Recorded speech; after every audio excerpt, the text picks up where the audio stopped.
மாமா ஆ? சேலஞ்ச் பண்ணலாம்னு சொன்னீங்களே, என்ன சேலஞ்ச் சொல்லுங்க? என்னது இது? ஊதுபத்தி, சூடம், மெழுகுவர்த்தி, திரி, தீப்பெட்டி. கோயிலுக்கு எதுவும் கிளம்பிட்டீங்களா? கோயிலுக்குலாம் ஒன்றும் போகல. இப்ப சேலஞ்சே இதுல தான் இருக்கு. சேலஞ்சே இதுலதான் இருக்கா? இதுல என்ன சேலஞ்சு? பிளேட்ல எத்தனை பொருள் இருக்கு? 5 பொருள் இருக்கு. 5ல ஒண்ணு டிஃபரெண்ட் ஆனது, அதை நீ கண்டுபிடிக்கணும். ஒண்ணு மட்டும் வித்தியாசமானதா? 5மே பூஜா திங்ஸ் தானே, இதுல என்ன வித்தியாசம் இருக்கு? வித்தியாசம் இருக்கு, அதான் சேலஞ்ச். ரொம்ப கஷ்டமா இருக்கும் போல. Okay, your time start. கண்டுபிடிச்சிட்டேன். மெழுகுவர்த்தி தானே?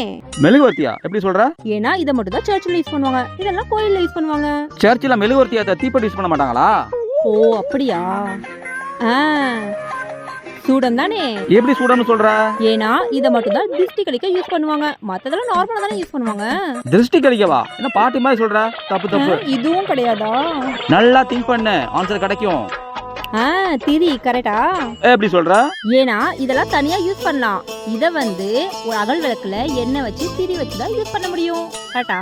அப்ப தீப்பெட்டியை தனியா யூஸ் பண்ணுவாங்களா? எதையாவது பொறுத்து தானே யூஸ் பண்ணுவாங்க. தப்பு, மாத்தி யோசி. ஷோ ரொம்ப டஃப்பா இருக்குது, ஏதாச்சும் க்ளூ கொடுங்களே. சரி, ஒரே ஒரு க்ளூ கொடுக்குறேன். அறிவுபூர்வமா யோசிக்கிறதை விட கொஞ்சம் அறிவியல் பூர்வமா யோசி பார்க்கலாம். அறிவியல் பூர்வமா? தீப்பெட்டி தானே? தீப்பெட்டியா? எப்படி சொல்ற?